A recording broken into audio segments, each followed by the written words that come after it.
Hello everyone. Just want to make sure you take off or hide your badges if you have them on.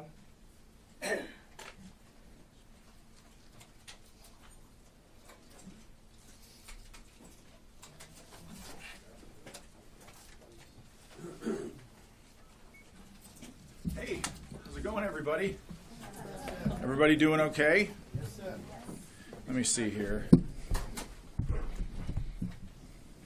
Well, it's not. Let me see. Here, you want to check this out? Already off to this is a live production. All right. So thank you, everybody. Good afternoon. I hope everybody had a really great weekend. I wanted to say welcome to the new Pentagon press briefing room. In line with the Secretary's vision to make this the most transparent Department of Defense in history, I gave you my personal commitment to make these briefings more routine. So today is the first of many, and considering the significant U.S. military operations as directed by the President this weekend, now seemed as appropriate time as any to fulfill that obligation to all of you. Additionally, I'm glad to be joined by Lieutenant General Alex Grinkovich, affectionately known as Grinch. Now, despite his call sign, he's actually a very pleasant and delightful human being. We're glad to have him here at this podium. He's the Director of Operations of the Joint Staff. He's going to be able to provide a much richer context on the ongoing series of U.S. military operations against the Iranian-backed Houthi terrorists in Yemen. So thank you for joining me, General. Thank you, sir. As many of you all know, we had an election back in November, and as a result of that election, an overwhelming mandate from the American people, there's a new president in the White House, and that, of course, is our president, President Donald Trump, who has immediately gotten to work on his America First agenda for the Department of Defense. Among those are four top-line points that I think are very important for those in this room to understand. Those are protecting the U.S. homeland, deterring China, and maintaining the ability to strike America's enemies anywhere in the world, and then also asking our allies to do more. We all know that this is a tall task, to be sure. So President Trump knew we needed a certain type of leader to bring the department into the 21st century, and he found that leader in now Secretary Pete Hegseth. So in less than 2 months, Secretary Hegseth has taken monumental steps to return the Department of Defense to its core mission, which is warfighting, lethality, meritocracy. In a very, very short amount of time, Secretary Hegseth has restored the warrior ethos. He's declared DEI dead at the DoD. He's made the sovereignty of our borders a matter of national security. And we are refocused on training, fitness, and high standards across the board here in the Department of Defense. So before we get into our updates today, I just wanted to take this opportunity to say that this Department of Defense is committed to achieving our mission of maintaining the greatest fighting force the world has ever known, and returning the Department of Defense back to the American warfighter and making it more transparent to the American taxpayer. So starting out, as I'm sure you've all seen over the weekend, U.S. Central Command Forces initiated a series of operations consisting of precision strikes against Iran-backed Houthi targets across Yemen to restore freedom of navigation and reestablish American deterrence. For years, the Houthis have targeted U.S. military ships and aircraft. They've hit commercial ships as well, including U.S. flagged vessels, and they threaten our personnel overseas.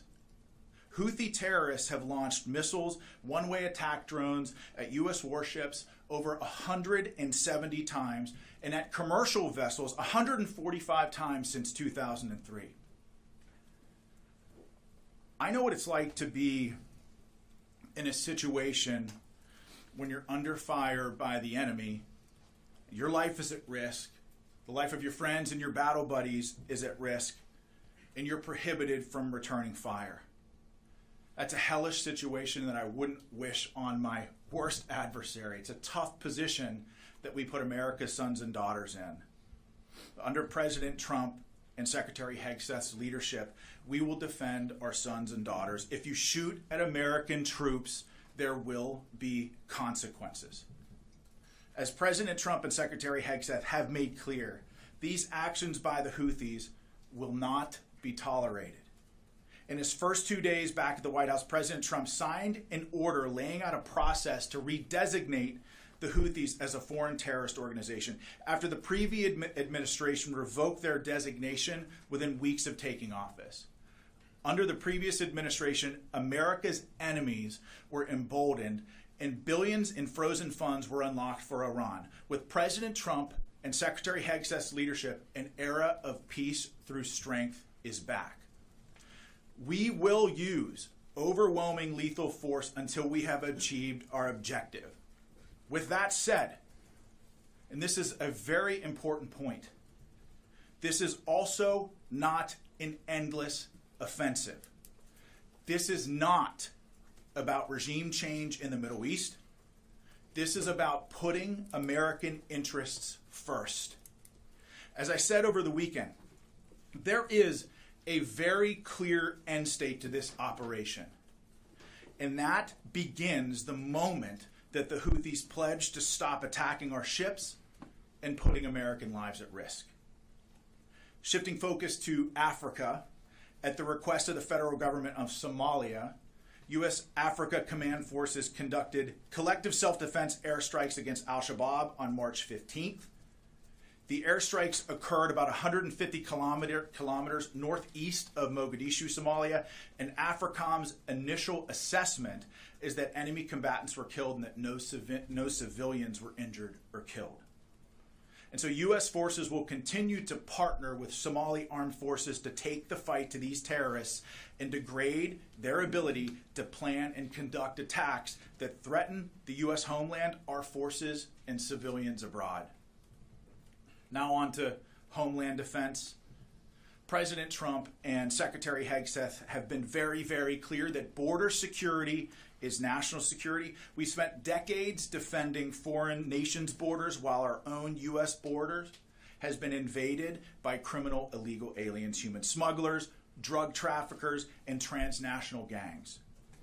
The Department of Defense is proud to defend our homeland and the territorial sovereignty of the United States. Although we've seen a 93% decrease in illegal border crossings, we will not stop until we have 100% operational control of our southern border. And over the weekend, Joint Task Force Southern Border assumed the mission from Joint Task Force North and reached initial operating capacity. Additionally, U.S. Northern Command announced on Saturday that the Arleigh Burke-class guided missile destroyer, the USS Gravely, departed Naval Weapons Station Yorktown for a scheduled deployment to the Gulf of America. We're actually making some history from the podium today. It's the first time we've recognized the Gulf of America in the Pentagon press briefing room, which is kind of cool. So it's not only vital for the United States to have control of our border via land, it's equally important to control our territorial waters. And this deployment directly supports U.S. Northern Command's mission to protect our sovereignty. And lastly, Secretary Hegseth spoke with Qatari Minister of State for Defense Affairs, His Excellency Sheikh Saud Al Thani, to discuss operations to eliminate the Houthi threat to American commerce and restore American freedom of navigation. The Secretary acknowledged Qatar's strong partnership in addressing shared security challenges across the region, including Syria and the Red Sea. And with that, I'll turn it over to my counterpart, Grinch, for some more opening comments on CENTCOM strikes. General, the floor is yours. Thank you, sir. Ladies and gentlemen, thanks for the opportunity to provide you a brief operational update on our operations against the Houthis.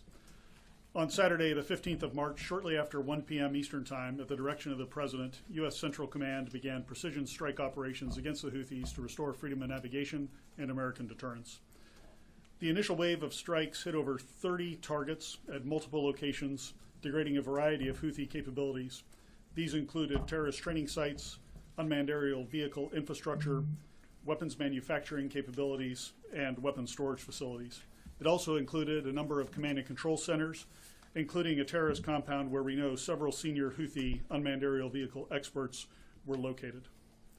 On Sunday, strike operations continued against additional headquarters locations, weapons storage facilities, as well as detection capabilities that have been used to threaten maritime shipping in the past. Today, the operation continues, and it will continue in the coming days until we achieve the President's objectives. Thanks, and I look forward to your questions. And with that, in this very crowded briefing room, I'll take some of your questions, and the first I'll go to Logan from Newsmax. Sean, thank you for taking my question. This really is for both of you. A question about the Bashad, that's Iran's spy ship that has been directing the Houthis throughout this conflict. Is it still operating in support of the Houthis? If so, do you know where it is? General, turn it over to you to address that. Sure. We know that the Iranians have provided a variety of assistance to the Houthis over the years, including some suspected intelligence. We do know that some had previously come from the Bashad. The Bashad is not currently being used for those operations, but we do know that other vessels are contemplated for those sorts of operations, so we're watching very closely to see if they return to the AO. I would also say that, when you look at how the previous administration conducted business with Iran, they really empowered Iran to fund and export terror all around the world, whether it's with Hezbollah, Hamas, specifically with the Houthis. It's very clear. I think President Trump has made it very clear that he's put Iran on notice. I'm sure that you saw his tweet today that essentially saying, and I'm paraphrasing, that any shot fired at U.S. forces by the Houthis would be considered a shot from Iran.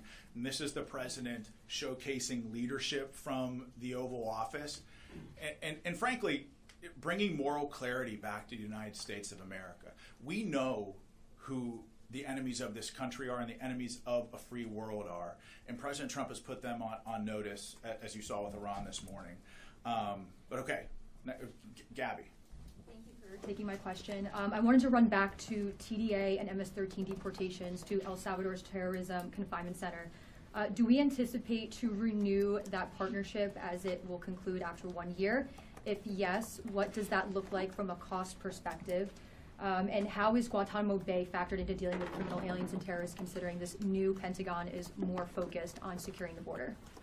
Well, that's a great question. So I think part of your question about El Salvador should be referred to the State Department. But I'll say that the Department of Defense is proud to defend our homeland and our sovereignty in helping to deport transnational criminal organizations like Tren de Agua. We're proud to support that mission.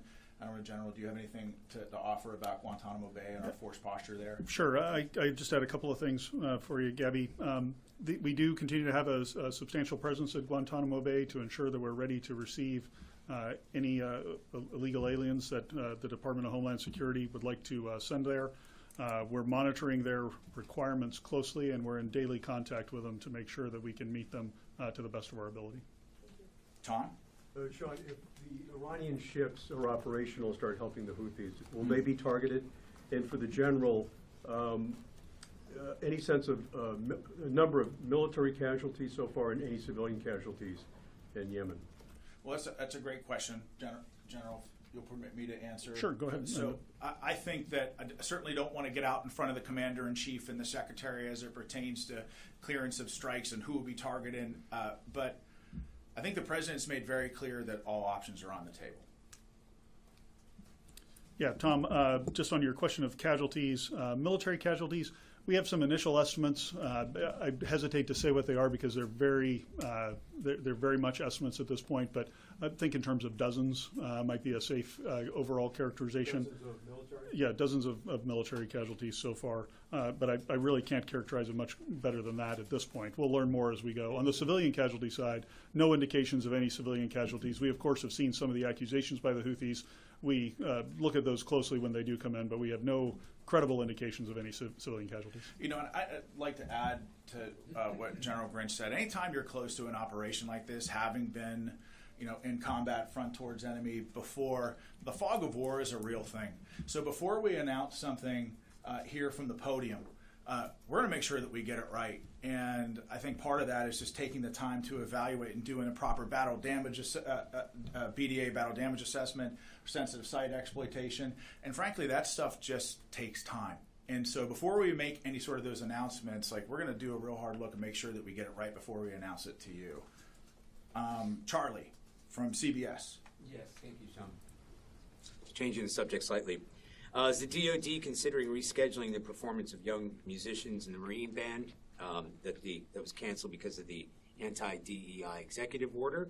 And in a broader sense, is there a concern that anti-DEI initiatives may have a negative impact on recruitment? Well, I think that the president and the secretary have been very clear on this, that anybody that says in the Department of Defense that diversity is our strength is frankly incorrect. Our shared purpose and unity are our strength. And I say this as somebody who led a combat platoon in Afghanistan that was probably the most diverse platoon that you could possibly imagine. I mean, we had blacks serving next to white, Christians serving next to atheists, Northerners next to Southerners, and yes, Democrats and Republicans in the very same foxhole. But the reason why we were so lethal in Afghanistan, and again, my platoon took an 85% casualty rate over 485 days, but part of the reason why we were able to accomplish the mission and the commander's intent was because we put aside our many differences as Americans. There were no hyphenated Americans with us in that isolated hilltop in the border region of Afghanistan. We were all just Americans. And really, when you talk about America's greatest strength, yes, we've got, I'm sure the general can attest, yes, we've got lots of cool, sexy equipment and lots of exceptional military training. I think it helps set us apart from everybody else. But what makes us exceptional fighters on the battlefield is our ability to put aside our many differences and unite under a common banner as Americans. I mean, for goodness sake, when we put aside our many differences as Americans, we went to the moon with less technology than many of you all have in your pockets and your cell phones right now. We're talking about a force that stormed the beaches of Normandy, scaled the cliffs at Pointe du Hoc, fought through hedgerows, and beat back the Nazi war machine and saved the world when we put aside our many differences as Americans. And I know President Trump understands that our focus on unity and shared purpose is what makes us lethal, and so does Secretary Hegseth. So their guidance has been clear on this, and we're going to continue to focus on that guidance. Wait, in terms of the concert, are you thinking about rescheduling that? I don't think I'll have to take that question for you. I don't have an answer for you, but we'll get back to you on that. Oh, let's go to the phones. I'm getting a signal. We should go to the phones. Okay, we got JJ Green on the line from WTOP. Hey, Sean, thank you for doing this. Question about Ukraine. Can you assess how the U.S. military, assess the status of U.S. military aid to Ukraine and the intelligence sharing, how that's going since it was disrupted maybe a week or so ago, and then restarted? What's being shared? What's being given? What's happening with that? Well, I can tell you that U.S. military aid to Ukraine has been turned back on, as well as intelligence sharing with our Ukrainian partners. But I'll tell you this. The president has been very clear since his time on the campaign trail that his focus with the war in Ukraine is bringing about peace and putting a distinct focus on peace and really to stop the dying. And so President Trump, along with his national security team, have been heavily involved in, along with Secretary Hegseth as well, heavily involved with Ukraine and Russia to try to broker that peace, understanding that there will likely be difficult conversations to be had on both sides when you're talking about, the release of hostages, when you're talking about potential ceasefire agreements, when you're talking about territory. As someone who's negotiated with some tough people on the battlefield, I can tell you it's a tough, imperfect, nuanced, and complicated process. And President Trump and Secretary Hegseth certainly understand that, with on the forefront of their mind peace as their first and foremost priority. General, do you have anything to add? No, I would just echo what you said, sir, which is, the status of U.S. military aid, it has been turned back on. We've got confirmed reports that it is continuing or is flowing back into Ukraine. And, of course, daily reports on the outcome of the intelligence sharing and those efforts. So all of that is as it was previously. So I'm going to stick with the phones here just a second. I got Christina from Breitbart on the phones. Do I understand that? Yes, thanks so much for doing this, Sean. Two questions. After U.S. strikes against the Houthis on Saturday, the Houthis fired drones and missiles at the Truman. Will there be a response to those attacks? And secondly, the Pentagon has deployed the USS Gravely. Can you tell us a little bit about what it will be doing there, exactly what its mission will be? So I guess I'll address the first part of your question first, Christina, and General, I'll let you chime in. The question of the Houthis. I mean, remind me what the first part of your question was, Christina? The shots we took at Yeah. Will there be a response to the Houthi attacks on the Truman? Sorry, it was that I got you. So first of all, we did get reports of the Houthis firing ballistic missiles and some one-way attack drones against U.S. forces in the region. Those attacks were largely ineffective and didn't come anywhere near U.S. forces in the region. Again, the commanders in command of those vessels were, they were completely on point with regards to defending. They were not effective attacks. And so I would also say the second part, the answer to the second part of that question is that the response is ongoing. I mean, this isn't, there's going to be, as I mentioned, a very clear end state to this. And I think a lot of that has to do with how the Houthis respond. Firing at U.S. military personnel in the region and shooting at our ships and shooting at our drones and putting American lives at risk is not a good way to end this conflict. The Houthis could stop this tomorrow if they said, we're going to stop shooting at your people. But they've clearly chosen not to do that. And so this campaign will be relentless to degrade their capability and to open up shipping lanes in the region and to defend our homeland. But General, thanks, Sean. The only thing I would add is, the Houthis claim to have tried to attack the Harry S. Truman. Quite frankly, it's hard to tell because while we're executing precision strikes, they missed by over 100 miles. So I would just tell you their effectiveness, I would question anything that they claim in the press that they're doing or not doing. It's very hard to tell what they are just based on their level of incompetence that they've demonstrated so far. Yes, that's correct. There's also been a number of other attempts to interdict vessels in the Red Sea using UAVs and some cruise missiles as well. All of those have been easily defeated by our fighter aircraft that are there. General Grinch throwing shade at the Houthis from the podium. I love it. Some of the folks in here know that my previous job, I dealt with the Houthis quite a bit. Yes, you did. Yes, you did. Happy to throw shade at them. On the question about the USS Gravely that you had, Christina, so she's deploying under General Guillot, the commander of U.S. Northern Command's authorities for maritime homeland defense missions. She'll go down, as Sean mentioned, into the Gulf of America and surrounding areas and be involved in the interdiction mission for any of the drugs and whatnot that are heading in. It'll be partnered very closely with the United States Coast Guard.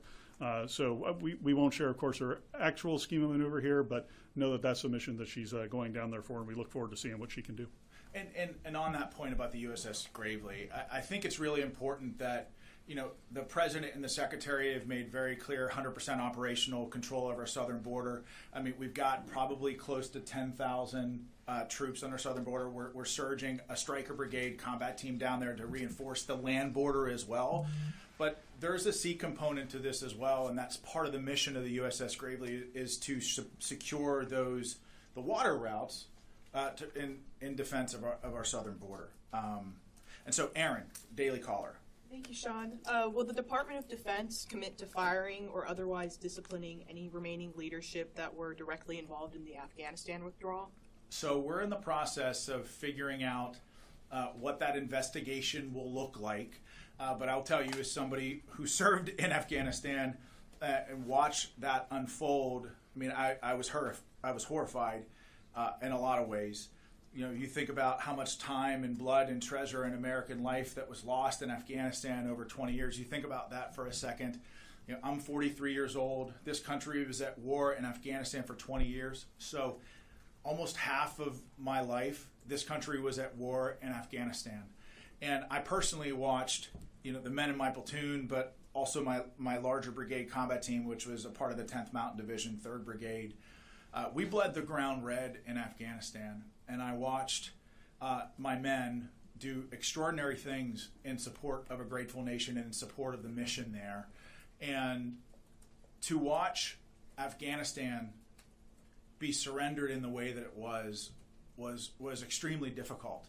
And I think something that President Trump and Secretary Hegseth really understand is that when America makes a decision to get involved in any conflict, we have a moral obligation to have a clear-cut end state to what that operation looks like, a clear exit strategy to what that operation looks like, and to make sure that victory is clearly defined. And I think in Iraq and certainly in Afghanistan over the last 20-some years, I think maybe we've struggled a little bit with those finer points. But I'll say that the President Trump and Secretary Hegseth, they understand that when America gets involved in a fight, it's our job to also end that fight as fast as humanly possible, because we have a moral obligation to win and win decisively. Otherwise, you're going to have an entire generation of American warriors wondering what the hell it was all for. And I know that every day I wake up and I draw breath, I think about the men who I served with, who were my friends, who never came home from that fight. I've lost 30 friends in my support of the Afghan war, 30. And you ask yourself, you look yourself in the mirror, you ask yourself, what do we have to show for it? Not a whole lot. And so to your question of will people be held accountable, I think we have an obligation both to the American people and to the American warfighters who fought in Afghanistan to hold the leadership accountable in some way. Now, we don't know what that looks like right now, but to hold the leadership that was in charge of the Afghan withdrawal accountable. Because look, if you have a private that loses a sensitive item, that loses night vision goggles, that loses a weapon, you can bet that private is going to be held accountable. The same and equal standards must apply to senior military leaders. So, I just want to follow up on what you just said. Sure. You said that that there needs to be a clear end state, and I know the goal is to have the Houthis stop their attacks. But what is the end state? What happens if the Houthis don't stop their attacks or don't agree to say they'll stop their attacks? It doesn't seem like there is a clear end state, that this could just go on and on. Well, in fairness, I mean, it's a great question, but in fairness, the operation's only been going on for 48 hours. And the President and Secretary have been very clear on this, that the Houthis can determine when this ends. And until then, the campaign will be unrelenting until we, one, protect our homeland, and two, open up the shipping lanes there, so make sure that we have freedom of maneuver in that area. General, you have something that... I mean, what I might add is, while we won't talk about it publicly, just know that there is a design to the operation. There are specific effects that we're trying to achieve, and there are specific targets that have been selected and approaches that we're taking in order to achieve the President's end state. So it isn't that we're just striking capabilities. There's an intent behind every strike and every target that we go after. To that point, you mentioned that this is not like it was before. So what is different about the targeting that you're doing this time that wasn't true under the Biden administration? Yeah, I give the short answer to that, and again, without going into too many operational details for security reasons, but it's a much broader set of targets that we've been able to action in this case. And the other key differences are the delegation of authorities from the President through Secretary Hegseth down to the operational commander. So that allows us to achieve a tempo of operations where we can react to opportunities that we see on the battlefield in order to continue to put pressure on the Houthis. Thank you very much.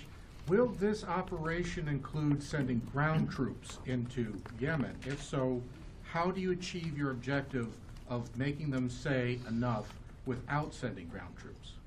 Well, I'll tell you, it's very difficult, if not impossible, for us to talk about force posture from this podium, because as a commander who's been on the battlefield, it's very, very important to keep the enemy guessing, keep your adversaries guessing. Now, that's not to say that we've got ground troops in Yemen. That's not to say that we're sending ground troops in, but it's difficult to talk about that stuff for operational security reasons from the podium. But generally, you have anything to add? No, nothing to add to that. I think that's exactly right. Sean, can I follow up on that? You said that one of the things that you were waiting to do for the VDA was sensitive site exploitation. Does that include U.S. boots on the ground or any kind of American personnel on the ground to do that? can't talk about that stuff from the podium, but we have ways of conducting sensitive site exploitations without ground troops on the ground. It does not always require boots on the ground, and I'll just leave it at that. So, can I also ask you about if there's any U.S. military assessment? I know that you're still on, the BDA is ongoing, but is there any military assessment about how much of the Houthis' capabilities were degraded by these first couple of rounds? And can you say anything? The President's Truth Social mentioned going after leaders, which seems to be one of the things that's different here. Can you say anything about any of the leaders that were targeted here? Yeah, on the second part of the question, I'll just go to my opening statement where I mentioned that there was a unmanned aerial vehicle facility that was struck with several key leaders. Those were key individuals who led their unmanned aerial vehicle enterprise and were some of the technical experts in there. So think those types of individuals that we might be targeting as part of the command and control. And so we have destroyed command and control facilities, weapons manufacturing facilities, and advanced weapons storage locations. But again, this campaign is ongoing. It's difficult to talk about all this stuff from the podium, and we're not going to say anything from the podium until we're 100% sure that we have it right. I got time for one more question. You mentioned the President's Truth Social. Is the U.S. military considering military options for Iran? I don't want to get out in front of the President or the Secretary, but clearly, I mean, I think the President's Truth Social was pretty clear, and I think the meaning is right there for everybody. I mean, I think everybody understands what he means. I don't want to get out in front of the President, but all options are on the table at this time. And that's all I got. Quick clarification for General. You said 30 targets. Is that over all 3 days? No, that was on the first day.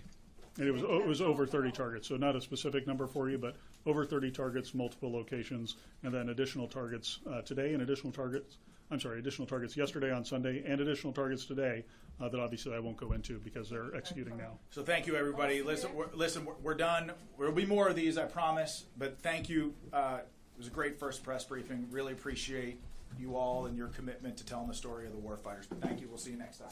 Thanks.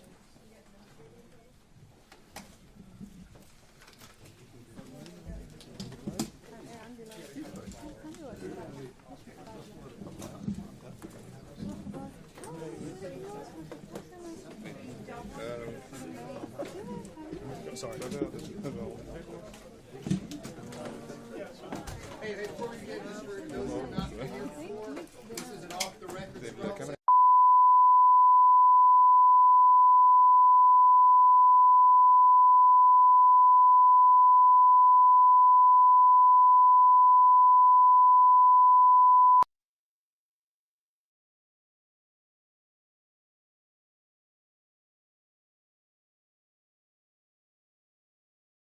The United States is moving closer to a constitutional